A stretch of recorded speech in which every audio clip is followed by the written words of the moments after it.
As we believe in safeguarding the rights of the iTaukei. Here in Fiji, we understand that most of these rights have been stripped to some extent. And also because we have resources, we have the sea resources, we have the land, we have the forest, we have the minerals. So we need to get a fair share of the benefits from these resources.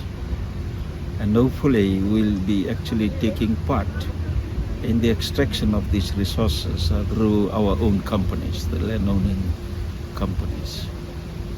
So basically we endorse that. And that's one of the main reasons. Well, first of all, we are benefiting because we have the rights of usage.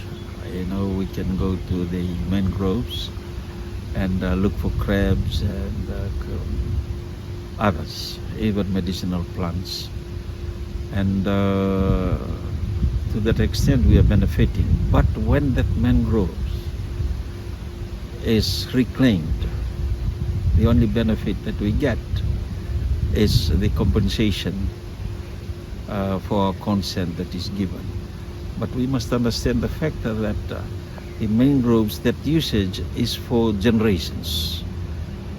So when a compensation, a one-off compensation for the consent given, then that's it. The future generations do not benefit at all. So we need to look at the benefits after this has been reclaimed, and it's normally referred to as fossil land.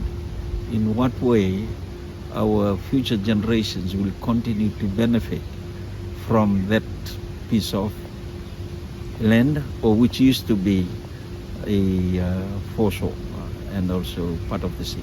We totally agree with the review, and we would like to see that we, first of all, on ownership, because we know that there are some of our resources, just through laws, it has been alienated.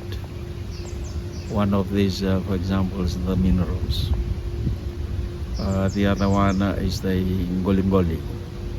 It's just been taken away through legislations. So we need to, from the provincial council viewpoint, we need to relook at this and how it was taken, alienated, and we should revisit and be treated fairly.